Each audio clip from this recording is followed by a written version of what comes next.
Very good afternoon to all of students. कैसे हैं आप सभी लोग? मैं उम्मीद करता हूँ आप सभी लोग अच्छे होंगे और आपकी आर्यभट्ट नेशनल मैथ्स कॉम्पिटिशन 2021 की प्रिपरेशन अच्छी चल रही होगी। टॉपिक्स आपको अच्छे समझ आ रहे होंगे।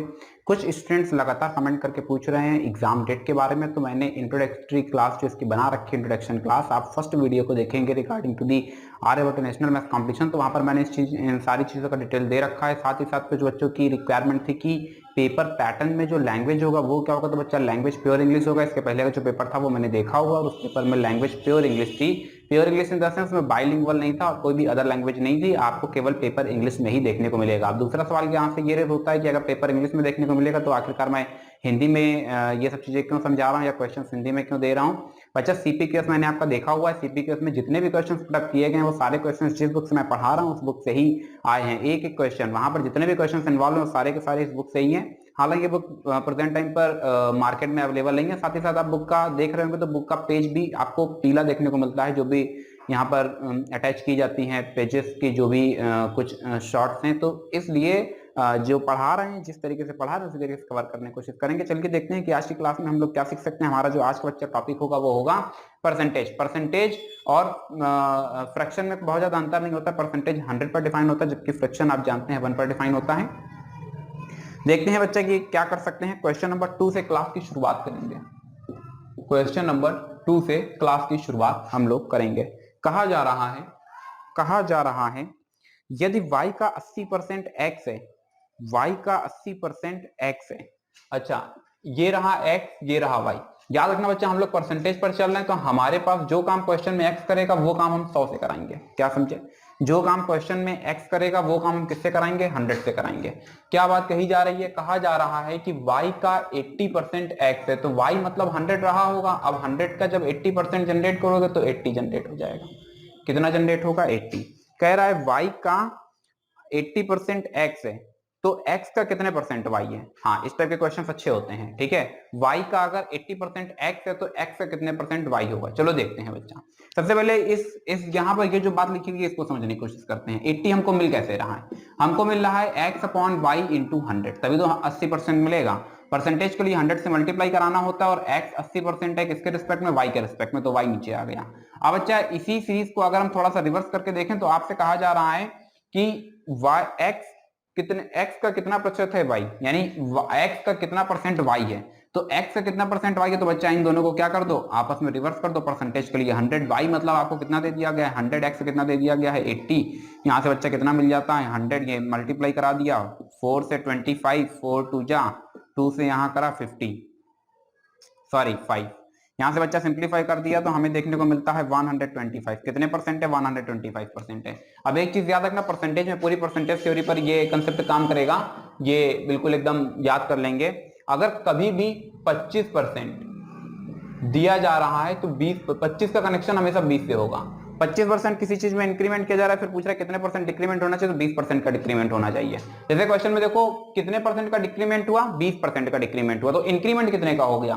बच्चा 100 से अगर कंपेयर कराओगे तो 25% का ही तो इंक्रीमेंट हो रहा है। तो अगर हम यहाँ से देखें तो हमें देखने को मिला कि जो डिक्रीमेंट है वो 20% का है। वो पूछ रहा है इंक्रीमेंट कितने का होगा, तो हम सीधे बता सकते हैं 25% का होगा, मतलब 100 में 25 जोड़ देना है तो 125 आपको सीधे आंसर देखने को मिल जाएगा। तो बच्चा इस कंसेप्ट को याद रखोगे, 25 और 20 का आपस में कनेक्शन होगा। कभी भी 20% की कमी हो रही है, पूछे कितने परसेंट का इंक्रीमेंट कर दिया जाए तो 25% का।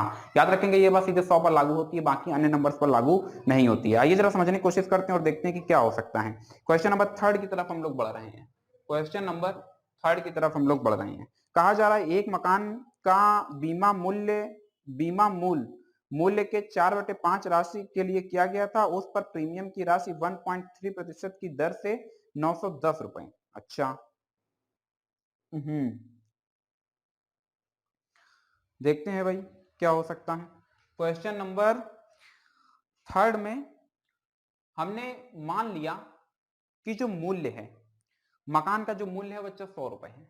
हमने माना, अभी बता रहे हैं ना परसेंटेज में हर चीज 100 से चलेगी। हमने माना मकान का जो मूल्य है 100 रुपए है। कहा जा रहा है बीमा मूल्य जो है वो मकान के मूल्य का 4/5 है। 4/5 है मीन 4/5 टाइम्स है। बच्चा सिंप्लीफाई कर लेते हैं तो 80 आपको देखने को मिलेगा। इसका मतलब ये होगा कि जो बीमा मूल्य जा रहा है वो कितना जा रहा है? वो 80 रुपए जा रहा है। कहा जा रहा है यदि उस पर प्रीमियम की राशि, इस 80 रुपए पर प्रीमियम की राशि 1.3% की दर से 910 रुपए है। अच्छा, इस पर हमने क्या किया बच्चा? इस पर हमने 13% जनरेट किया, तो यहां से हमको देखने को मिलता है 0। सही है 104। तो 104 देखो बच्चा यहां से नंबर जनरेट हो जाएगा 13 8 जा 104। क्या कहा 13 8 जा 104। तो बच्चा पूछ रहा है मकान का मूल्य कितना होगा। अब देखो हमारा 104, ध्यान से समझना बच्चा, हमारा 104 प्रश्न में दिया गया है 1/3% की दर से 910 रुपए है। इसका मतलब हमारा 104 उनका 910 बराबर है। दोनों को जरा इक्वल करा दो तो हमें यहाँ से क्या देखने को मिलता है, कुछ कैंसिल होता है, 13 से कैंसिल हो जाएगा, 13 8 जा और 7 जा, थोड़ा सा और बेहतर तरीके से तो यहां से हमको देखने को मिलता है 70/8। बच्चा 100 की वैल्यू जनरेट करना है क्योंकि हमने मकान का मूल्य 100 ले रखा था, तो 70/8 गुणे 100। बच्चा थोड़ा सा और सिंप्लीफाई कर लेते हैं तो आपको देखने को मिलता है 4 2 जा यहाँ से 25, यहाँ से बच्चा फिर हमने कैंसिल किया, then we get the 35, multiply करा देते हैं तो 25 पंचे 125, देन कैरी 12, यहाँ से 75 2 87, 875 रुपए। क्या कहा 875 रुपए, 875 रुपए। अब मकान का मूल्य देखो बच्चा कितने में पूछ रहा है 875 रुपए। हालांकि जब तुम ऑप्शन देखते हो तो ऑप्शन नंबर सी जा रहा है। क्या जा रहा है ऑप्शन नंबर सी जा रहा है। बच्चा यही जो वैल्यू चल रही है 875 रुपए, इसमें जब 100 से मल्टीप्लाई कराओगे तो तुमको बेसिकली क्या देखने को मिल जाएगा 8,87,500 रुपए, यानी option C is correct, option C is correct, option number C is correct. हालांकि यहाँ पर जो बच्चा परसेंटेज है, जब इस परसेंटेज को हटाओगे तो वो 2 जीरो यहाँ पर आकर के बढ़ेंगे। यहाँ से परसेंटेज की वैल्यू दी गई थी, जैसे ही यहाँ से आप परसेंटेज हटाएंगे तो अकाउंट में आपको 100 देखने को मिलेगा, जो कि यहाँ पर ऐड होगा, फिर यहाँ ऐड होगा, यहाँ ऐड होगा, यहाँ पर ऐड होगा, और वही आपको 100 यहाँ पर देखने को मिल जाएगा। हालांकि इन सब चीजों से इतना मैटर नहीं करता है, आपको केवल न्यूमेरिकल वैल्यू 875 की रिक्वायरमेंट थी, जो कि आपको देखने को मिल रही है। आगे बढ़ते हैं बच्चा, क्वेश्चन नंबर 4 की तरफ आते हैं और देखते हैं कि क्या हो सकता है। रमेश अपनी आय का 15% सावधि जमा खाता में जमा करता है और शेष का 30%। अच्छा, रमेश की हमने मान लिया, क्वेश्चन नंबर 4 हम लोग डिस्कस कर रहे हैं, हमने मान लिया कि जो रमेश की जो इनकम है वो 100 रुपए है। क्या कहा रमेश जो है भैया ये कितना कमा लेते हैं 100 रुपए कमा लेते हैं। इसके बाद में 15% सेव कर देते हैं। 15% सेव कर दिया तो बच्चा बच्चा कितना 15% यहाँ से माइनस करो तो यहाँ से आपको देखने को मिलेगा 85%। 85%। अब बच्चा है क्या कहा जा रहा है शेष का 30% किराए पर खर्च करते हैं। शेष का 30% यानी 85% का 30% जनरेट कर दो। कितना 30%। तो बच्चा जब आपने 85% का 30% जनरेट किया तो अभी आपको क्या देखने को मिलेगा 100 माइनस 15 इक्वल्स टू 85 गुणे, हाँ बच्चा इसका 30% जनरेट करोगे तो ये कैंसिल 17 5 3, हाँ सही है 5 2 जा, तो कुल मिलाकर के 51/2, 51/2 बताता है कि प्रतिशत खर्च करता है। यदि उसके पास 2,380 रुपए बचते हैं तो उसकी आय कितनी है। कितना बच्चा बच रहा है 2,380 रुपए। 2,380 रुपए उसके पास बच रहा है तो बच्चा ये जो 51/2 है ये किसके इक्वल हो जाएगा, ये हो जाएगा 2,380 रुपए के बराबर हो जाएगा। बच्चा इसको सिंप्लीफाई कर लेना तो यहाँ से तुमको आंसर आता हुआ देखने को मिल जाएगा कि यहाँ से कुछ कैंसिल वैंसिल हो रहा है। क्या यहाँ से कुछ कैंसिल वैंसिल हो रहा है 2380 गुणे 2 गुणे 100/51। तो इसको बच्चा एक बार सिंप्लीफाई करके देख लेना, कुछ कैंसिल वैंसिल होगा और तुम्हारा आंसर आ जाएगा। मैं उम्मीद कर रहा हूं कि आपका आंसर आ जाएगा, अगर नहीं आता तो फिर वीडियो में कमेंट करके बताओगे। ठीक है, इसके बाद में 3 लीटर चीनी के घोल में 40% चीनी है। इस घोल के 1 लीटर पानी मिला दिया जाए तो नए घोल में चीनी का प्रतिशत क्या होगा। नए घोल में चीनी का प्रतिशत, 3 लीटर घोल में 40% चीनी है। अच्छा 3 लीटर के घोल में 40% चीनी है। क्वेश्चन नंबर 5 की तरफ बढ़ रहे हैं तो 3 लीटर के घोल में 40% चीनी है।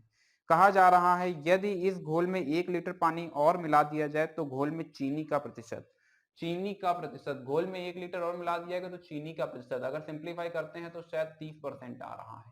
30% आ रहा है मींस x = 30। याद रखेंगे अगर किसी भी एक चीज को फिक्स कर दिया जाए, अगर किसी भी एक चीज को फिक्स कर दिया जाएगा तो याद रखेंगे उसकी सांद्रता, यानी बताते हैं कि यदि चीनी की मात्रा समान रखी जाए तो घोल की मात्रा और सांद्रता का जो गुणनफल होता है वो हमेशा नियत होता है। क्या कहा घोल की मात्रा और सांद्रता का गुणनफल हमेशा कैसा होता है, नियत होता है। ऐसी मैं उम्मीद करता हूं कि ये भी सोल्यूशन आपको आसानी से समझ आ गया होगा।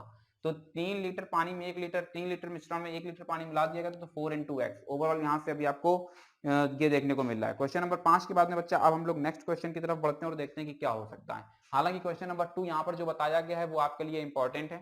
क्वेश्चन नंबर 1 नहीं बताया था क्योंकि क्वेश्चन नंबर 1 कुछ खास क्वेश्चन नहीं है। आगे समझने की कोशिश करते हैं। यहाँ से जो परसेंटेज का कंसेप्ट चलेगा वो परसेंटेज का कंसेप्ट अब आगे जो चैप्टर्स बचे हुए बच्चा उन सभी चैप्टर्स पर लागू होगा, इसलिए इस टॉपिक को डिस्कस करना थोड़ा सा ज्यादा बेहतर होगा। कहा जा रहा है एक परीक्षा में एक प्रत्याशी ने 30% अंक प्राप्त किया और 25 अंकों से फेल हो गया। यानी ये कोई पर्सन ए है, ये कोई पर्सन बी है। क्वेश्चन नंबर 6 है।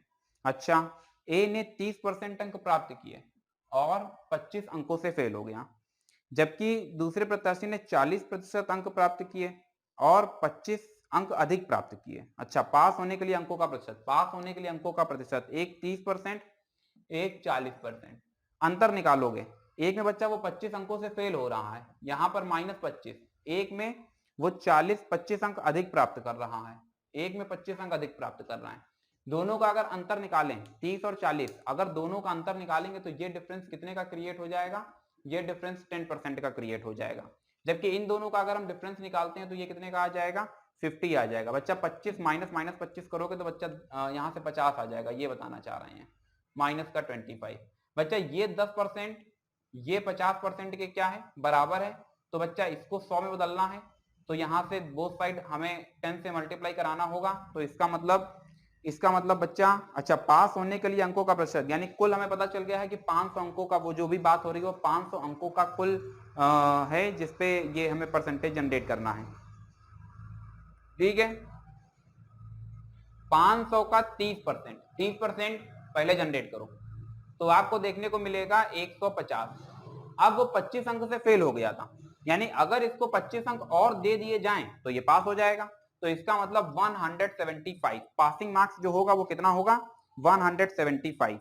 अच्छा, 175 ये होगा पासिंग मार्क्स। बच्चा प्रतिशत में पूछ रहा है, अरे प्रतिशत में पूछ रहा है तो प्रतिशत निकालना जानते हो, जितना प्राप्त किया वो और कुल हमारा कितना है? 500 है, गुणे 100। बच्चा सिंप्लीफाई कर लेते हैं तो यहाँ से कुछ कैंसिल होता है, 5 तिहाई 15 और 2 5 25, यानी कुल मिलाकर के 35% जो है वो पास का प्रतिशत रखा गया, यानी 35% जो है वो पास का प्रतिशत होगा। आगे देखते हैं बच्चा क्या कहा जा रहा है। किसी वस्तु पर टैक्स में 15% की कटौती होती है और उसकी खपत में 20% की वृद्धि होती है तो उसे प्राप्त करने वाले राजस्व में क्या प्रभाव पड़ेगा? ये मल्टीपर्पज होगा। क्वेश्चन नंबर 7 बच्चा, ये जो कंसेप्ट बता रहे मल्टीपर्पज होगा, ये किसी भी चीज पर बात हो सभी पर एप्लीकेबल होगा। याद रखेंगे ये जो भी राजस्व की बात है, राजस्व मतलब जो भी आपको, जो भी गवर्नमेंट का जो भी है, या जो मतलब राजस्व क्या, जो आपके घर में भी जो खपत हो रही है और जो साथ ही साथ जो कटौती हो रही है, मतलब खपत और बचत, यानी जो भी बाहर जा रहा है और जो आपके अकाउंट में सेव हो रहा है, दोनों की अगर हम बात करते हैं, दोनों का प्रोडक्ट हमेशा कराया जाएगा। 15% की कटौती हो रही है, हमने मान लिया कि जो खपत है वो कितनी है? 100 है, और हमने मान लिया कि जो बचत है वो भी कितनी है? 100 है। अब बच्चा जो खपत है उसमें 20% की वृद्धि कर दी गई है तो बच्चा ये हो जाएगा 120, जबकि कटौती में 15% की कटौती कर दी गई है तो बच्चा ये हो जाएगा 85। क्या हो गया? 85। बात समझे या नहीं समझे? अगर हम इसको सिंप्लीफाई करते हैं तो इसका मतलब आता है 0.85, इसको सिंप्लीफाई करते हैं तो इसका मतलब आता है 1.2। अब एक काम करो बच्चा, दोनों का करा दो मल्टीप्लाई कराने पर आपको क्या देखने को मिलता है? 12 पंचे 60, कैरी कितना चला गया? 6, फिर 96 और 6 102, कितने डेसिमल के बाद जाएगा? 1 2 3, यानी ये कितना आया? 1.02। कितना आया? 1.02। क्या हम लोग आगे बढ़ सकते हैं? ये 100 से कितना ज्यादा है? 1.02। अगर हम पूछे 1 से कितना ज्यादा है? 1.02। अगर पूछे 1 से कितना ज्यादा है तो 0.02। अगर इसी को हम परसेंटेज में लेकर के आएंगे तो बच्चा 100 से मल्टीप्लाई कराना पड़ेगा, यानी कितने परसेंट की वृद्धि हो जाएगी? 2% की वृद्धि हो जाएगी। हालांकि इतना सब कुछ करने की तुम्हें जरूरत नहीं होती है। 85 का और 120 का तुम सीधे मल्टीप्लाई करा दोगे और तुम देखोगे 100 से कितना ज्यादा जा रहा है, जितना ज्यादा जाएगा वही तुम्हारा आंसर होगा, जितना एक्सेस हो जाएगा। जैसे यहाँ पर 0.2, 1 से 0.02 ज्यादा था तो हमें पता चल गया 2% की वृद्धि थी। ये हमेशा काम करेगा बच्चा। क्वेश्चन नंबर 8 जो है वो ठीक ठाक क्वेश्चन है, आप इसे खुद से ही अटेम्प्ट लेंगे, अगर नहीं ले पाते हैं तो फिर आप बताएंगे। कहा जा रहा है किसी नगर की कुल आबादी, क्वेश्चन नंबर 8 क्या कहा जा रहा है? किसी नगर की कुल आबादी 2,40,000 है। अच्छा, जो टोटल पॉपुलेशन है वो कितनी है? 2,40,000। क्या कहा गया? टोटल पॉपुलेशन है 2,40,000। 1,32,000 पुरुष हैं। 1 लाख इसमें जो मेल है वो कितने हैं? 1,32,000। तो बच्चा जो फीमेल्स होंगी वो शायद अब आप पता कर सकते हैं। फीमेल हालांकि आपको दिया नहीं गया है, ठीक है। फीमेल अब आप यहाँ से पता कर सकते हैं। तो बच्चा यहाँ से फीमेल्स आपको कितनी देखने को मिलेंगी? 0 0 0, यहाँ से 8, यहाँ से 1 और यहाँ से 1, यानी 1,18,000 इसमें क्या है? फीमेल है। ये आ गई बच्चा फीमेल, यानी मेल और फीमेल मिलकर के टोटल पॉपुलेशन आपकी बन रही है। अब कहा जा रहा है कि लेकिन कुल आबादी के 64% लोग पढ़े लिखे हैं। अच्छा, पढ़ लिख सकते हैं। 64% लोग, टोटल पॉपुलेशन का 64% लोग पढ़ लिख सकते हैं। ये रही टोटल पॉपुलेशन। इसका क्या करना है बच्चा? 64% जनरेट कर देना है। 2,40,000 का 64% कितना हो जाएगा?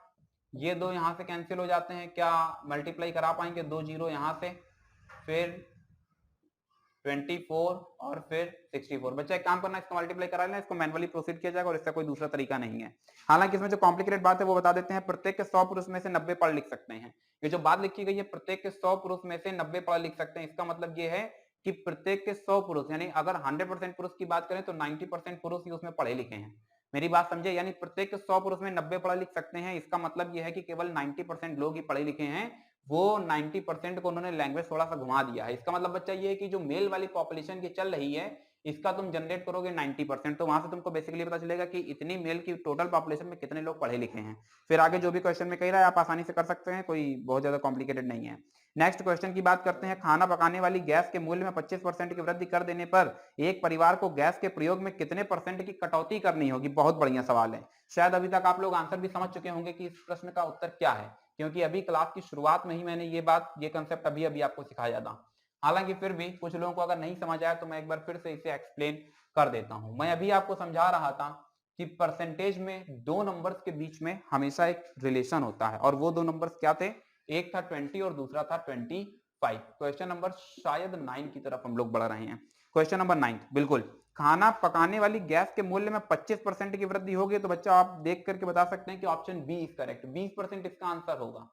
ठीक है, मैंने कुछ पूरा क्वेश्चन भी नहीं पढ़ा, मैंने सीधे ही बता दिया। अभी इसके पहले आपको बता रहे थे कि 25 और 20 के बीच में एक रिलेशन होगा। एक में अगर इंक्रीमेंट है, दूसरे में डिक्रीमेंट है। एक वैल्यू 20% दी है तो दूसरी हमेशा 25 होगी। अब देखो ये क्वेश्चन में कहा जा रहा है 25% की वृद्धि कर देने पर परिवार को गैस के प्रयोग में कितने % की कटौती करनी होगी। देखो एक में इंक्रीमेंट है, दूसरे में डिक्रीमेंट करवा रहा है, तो पता चल रहा है कि एक नंबर 25 और दूसरा 20 होता है। इसके पहले क्वेश्चन नंबर 2 या 3 में शायद इस कंसेप्ट का इस्तेमाल किया था। इस नंबर को याद रखना, परसेंटेज का बहुत पॉपुलर नंबर होता है 25 और 20। क्वेश्चन नंबर 10 की तरफ बढ़ते हैं बच्चा। कहा जा रहा है क्वेश्चन नंबर 10 में किसी भिन्न के अंश को 15% बढ़ा दिया जाए। भिन्न तो पता नहीं है, मान लिया भिन्न क्या है? 100/100। अब भिन्न में क्या कर दिया गया? 15% बढ़ा दिया गया, तो बच्चा भिन्न हो गई 100। मींस न्यूमरेटर में जब 10% का इंक्रीमेंट, 15% का इंक्रीमेंट किया गया तो ये हो गया 115। ये किसके इक्वल हो जाएगा बच्चा? 15 के इक्वल हो जाएगा। तो 1 किसके इक्वल हो जाएगा? 15/115। अब जब डिनोमिनेटर की हम बात कर रहे हैं तो डिनोमिनेटर को देखो, कहा जा रहा है भिन्न में डिनोमिनेटर में 8% घटा दिया गया। डिनोमिनेटर में 1%, 100 में 8% रिमूव करेंगे तो 92% बच जाएगा। 92% मींस 92। ये बच्चा किसके इक्वल हो जाएगा? ये हो जाएगा 16 के इक्वल। तो बच्चा यहाँ से 1 की वैल्यू क्या आ जाएगी? 16/92। हमें तो भिन्न जनरेट करना है। हमें क्या जनरेट करना है? भिन्न जनरेट करना है। ये क्या है? ये है न्यूमरेटर। ये क्या है? ये है डिनोमिनेटर। बच्चा हमारा जो फाइनल आंसर आया वो क्या आ गया? वो आया न्यूमरेटर अपॉन डिनोमिनेटर, मींस आ गया 1/1। 1/1 किसके इक्वल हो जाएगा? 15/115 होल अपॉन 16/92। एक काम करना है, इसको सिंप्लीफाई कर लेना है। सिंप्लीफाई करने के बाद में जो भी आपका आंसर आएगा वही होगा आपका फाइनल आंसर। हालांकि थोड़ा सा समय लगेगा, टाइम टेकिंग है, पता नहीं क्या ही आंसर आएगा। हाँ, जो भी आंसर है मुझे आप बताएंगे इसमें कमेंट करके कि इसमें आखिरकार which option is correct. Next question की तरफ बढ़ते हैं और क्वेश्चन में देखते हैं कि क्वेश्चन में क्या कहा जा रहा है। क्वेश्चन नंबर 11 में कहा जा रहा है एक परीक्षा में हरि को कुल अंकों के 80% से 8 अंक कम प्राप्त हुए। अच्छा, दो पर्सन की बात की जा रही है, एक हरि है और एक रवि है। कहा जा रहा है 80% से 8 अंक कम प्राप्त हुए। 8 अंक कम प्राप्त हुए, ये अंक के लिए है, ये प्रतिशत के लिए है। प्रतिशत में क्या है? 80% है। कितना कम रहा? 8% कम रहा। रवि को कुल 75% से 5 अधिक प्राप्त हुए। ये 5 अधिक हो गए और ये रहे 75। ठीक, क्या यहाँ 70 सॉरी 70 है, 70। हाँ, क्या यहां तक चीजें समझ आई? क्या यहां तक चीजें समझ आई? दोनों का डिफरेंस यहाँ से कितना तैयार हो जाएगा भैया 10%। दोनों का डिफरेंस कितना आ गया 10, यहाँ से दोनों का डिफरेंस कितना आ गया 13। क्या यहाँ तक चीजें समझ आती हैं? आगे देख लेते हैं क्या कहा जा रहा है। कहा जा रहा है हरि को रवि से 2 अंक अधिक प्राप्त हुए हैं, रवि के प्राप्त अंकों की संख्या कितनी है? रवि के द्वारा प्राप्त अंकों की संख्या। अभी देखो हरि और रवि के बीच का जो डिफरेंस दिया जा रहा है वो 2 दिया जा रहा है। हरि और रवि के बीच का जो डिफरेंस है बच्चा वो कितना है? वो 2 है। मुझे नहीं लगता है कि अब यहाँ से कहीं कोई दिक्कत वाली बात है, आप आसानी से इसे कैलकुलेट कर सकते हैं। मुझे नहीं लगता है कि अब इसमें कहीं कोई दिक्कत वाली बात है, आप इसे आसानी से कैलकुलेट कर सकते हैं। आप मुझे बताएंगे विच ऑप्शन इज करेक्ट, आप मुझे बताएंगे विच ऑप्शन इज करेक्ट। हालांकि इसमें एक थोड़ा सा क्रिटिकल पॉइंट है, हरि को रवि से 2 अंक अधिक प्राप्त हुए हैं, हरि और रवि के बीच का जो डिफरेंस है वो भी मार्क्स में दिया जा रहा है 2 के बराबर है। फिलहाल इस कंसेप्ट को करने की कोशिश करोगे और उसके बाद में देखते हैं नेक्स्ट क्वेश्चन। इसके पहले जो क्वेश्चन बताया सेम पैटर्न पर है।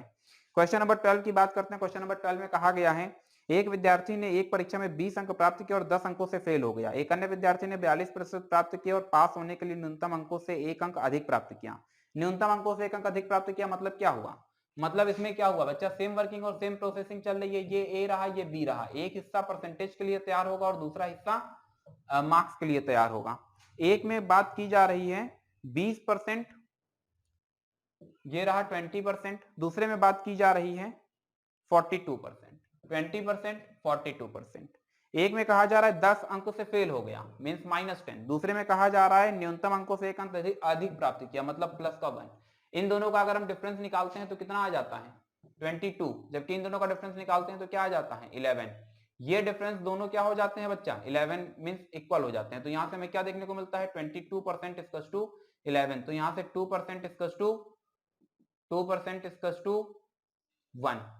11 से बच्चा कैंसिल कर दिया है। 100% की बात होती है 50 से मल्टीप्लाई करा देते हैं तो ये बना देता है 100%। यहां से बच्चा क्या 50, क्या बात कही गई 50।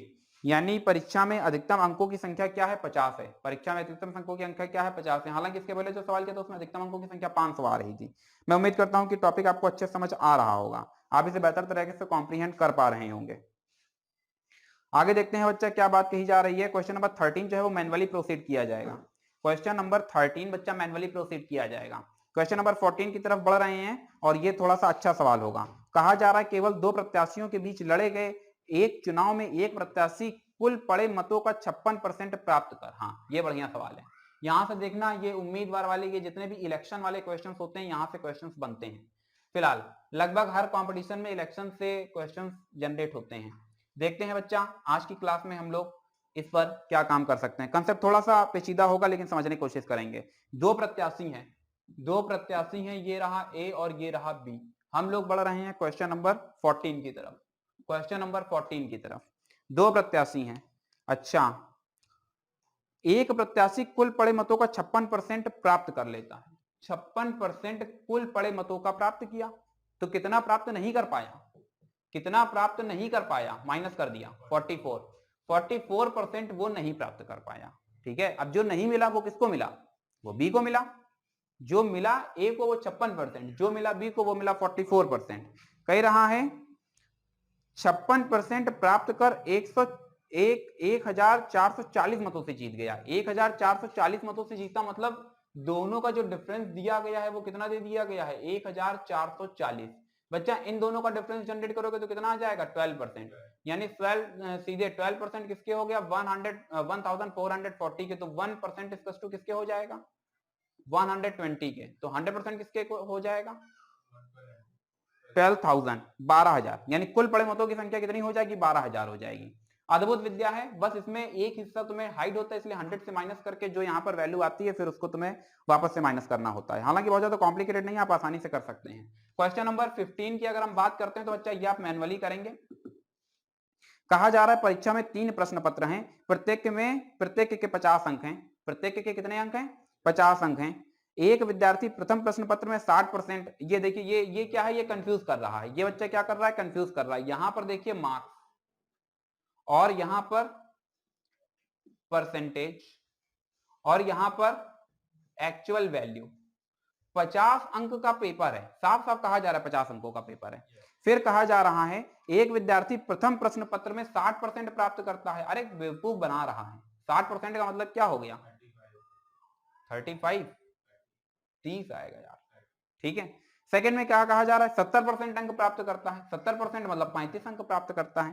कह रहा है कुल योग का 64% अंक प्राप्त करने के लिए, यानी कुल योग का 64% चाहिए। अरे यार यहां से देखो टोटल तुमको नहीं पता चल रहा है 150, यहां से 150, इसका टोटल आप निकाल सकते हैं 64% कितना जनरेट होगा। ये हमने मान लिया है, तीनों को ऐड कर दोगे क्या उसके इक्वल नहीं कर लोगे। ये बच्चा सिंपल सा क्वेश्चन है, आप इसे आसानी से आगे कंटिन्यू करेंगे, इसका आंसर बताएंगे। हालांकि इस टाइप के क्वेश्चन आना थोड़ा सा मुश्किल होता है, लेकिन आ भी सकता है, कोई बहुत ज्यादा बड़ी बात नहीं है, आप इसको आसानी से कर सकते हैं और उसके बाद आप मुझे आंसर बताएंगे। 150 का 64% जनरेट कर देना, 64% जनरेट करने के बाद में तुमको वैल्यू वहां से पता चल जाएगी कितनी आ रही है। यहां से जब जनरेट करोगे तो ये उसके इक्वल होगा, एक्स की वैल्यू ऑटोमेटिक जनरेट हो जाएगी। क्वेश्चन नंबर 16 देखो, क्वेश्चन नंबर 16 में बच्चा क्या बात कही जा रही है, जरा समझने की कोशिश करते हैं। किसी संख्या में उसका 40% घटाने पर 90 प्राप्त होता है। अब अगर किसी संख्या में उसका 40% घटाने पर, संख्या क्या है, अरे संख्या 100 है, जब 100 में 40% घटा दोगे तो कितना बच गया, 60%। कह रहे 100 किसी संख्या का 40% घटाने पर 90 प्राप्त होता है। भैया हमारा 60, उनका 90 बराबर है, मतलब क्या हुआ, हमारा 1 उनका 3/2 के बराबर है। हमने संख्या 100 मान रखी थी, मतलब हमारा 100 उनके 150 के बराबर है। क्या ये कंसेप्ट समझ पाए, क्या ये कंसेप्ट समझ पाए? It means option B is correct. पूछ रहा है संख्या क्या है, संख्या 150 है। एकदम आसान बच्चा, एकदम आसान अद्भुत विद्या है। आप निश्चित तौर पर थोड़ा सा भरोसा विश्वास रखेंगे तो ये पेन चलाने की जरूरत नहीं पड़ेगी, एकदम आसानी से आएगा। और हालांकि पेन चलाना भी पड़ता है तो उतना ज्यादा नहीं चलाना पड़ेगा जितना कि आप लोग चलाते हैं। एक फिर नेक्स्ट क्वेश्चन ले लेते हैं। कहा जा रहा है किसी परीक्षा में 1000 लड़के और 800 लड़कियां हैं। ये देखो 1000 लड़के हैं किसी परीक्षा में, क्वेश्चन नंबर 17। बॉयज कितने हैं, 1000 हैं, गर्ल्स कितनी है, 800 है। पूछ रहे लड़कों का 60%, अब 1000 का 60% कितना हो जाएगा, 600। बिल्कुल सही जवाब, यानी 600 लड़के। फिर कह रहा है 800 लड़कियां हैं, लड़कियों का 50% कितना हो जाएगा, 400। ये देखिए इसी टाइप के सवाल क्वेश्चन में आते हैं। अब जो मासूम बच्चे होते हैं भैया वो कॉपी पेन उठा करके जुट पड़ेंगे, इसका कहो अभी 1000 का कहो, निकालने लगे 60% कहाँ। तो आइए देखते हैं बच्चा क्या हो सकता है। कहा जा रहा है जो परीक्षार्थी अनुत्तीर्ण हुए हैं उनका कितना प्रतिशत है। अच्छा, जो अनुत्तीर्ण हो गए हैं उनका प्रतिशत बताना है। ये बच्चा जो थे ये उत्तीर्ण थे, ये उत्तीर्ण थे 60%, 50%। ये बच्चा है उत्तीर्ण, तो टोटल कितने हो जाते हैं 1000। जबकि टोटल संख्या अगर आपको दी जाए तो कितनी थी, 1000 प्लस 800 मतलब कितने, 1800। 1800 में 1000 पास हो गए तो बच्चे कितने, 800। ये सब फेल हो गए हैं, ये सब फेल हो गए हैं। मैं देखता हूं कि कितने स्टूडेंट ऐसे रहते हैं जो 12th पास कर लेते हैं उनको परसेंटेज निकालना नहीं आता है। आइए जरा परसेंटेज निकालना सीख लेते हैं। 800 लोग फेल हो गए, हम जानना चाहते हैं कितने परसेंट फेल हुए। अरे भैया 800 कितने में, 1800 में, यहां से इंटू 100। ये देखो दोनों कैंसिल हो जाते हैं, यहां से बच्चा कितना मिल जाता है, यहां से कितना मिल जाता है, 409, 400/9, 400/9। बच्चा इसको सिंप्लीफाई कर लेना और इसको सिंप्लीफाई करने के बाद में आपको आंसर देखने को मिल जाएगा। तो आपको देखने को मिल जाएगा, हाँ 44.4, 44.4 इज द करेक्ट आंसर। क्या कहा, 44.4%। इतने लोग भैया फेल हो गए हैं, इतने लोग क्या हो गए हैं, फेल हो गए हैं। अब ये बताइए क्वेश्चन नंबर 18। यार क्वेश्चन नंबर 18, अब क्या तुम लोग ये सवाल नहीं कर पाओगे, शर्म आनी चाहिए अगर आज की क्लास में पूरा देखने के बाद भी आप इस क्वेश्चन को नहीं कर पाए। क्या बात कह दी गई है, कहा जा रहा है चीनी के मूल्य में 20% बढ़ गया है। एक गृहिणी चीनी पर उतना ही पैसा खर्च कर सकती है जितना उसे पहले करना था। उसे चीनी का उपयोग कितने प्रतिशत कम करना चाहिए। अरे भैया 20% की बढ़ोतरी हो गई है तो कितने परसेंट की कमी करनी चाहिए, बस यही तो गड़बड़ है बच्चा, 25% की। 20% की वृद्धि हो गई है तो 25% की कमी होनी चाहिए। हालांकि अभी इसके पहले आज की अपनी क्लास में तीसरा क्वेश्चन निकल करके आया, स्टार्टिंग में मैंने आपको ये कंसेप्ट बता दिया था। परसेंटेज में 20 और 25 का एक अद्भुत संयोग है और आपको मैक्सिमम क्वेश्चन में 20 और 25 देखने को मिलेगा। फिलहाल आज की वीडियो इसी जगह से समाप्त करते हैं, मिलते हैं फिर नेक्स्ट क्लास में। Thank you so much to all of you and may God bless you all.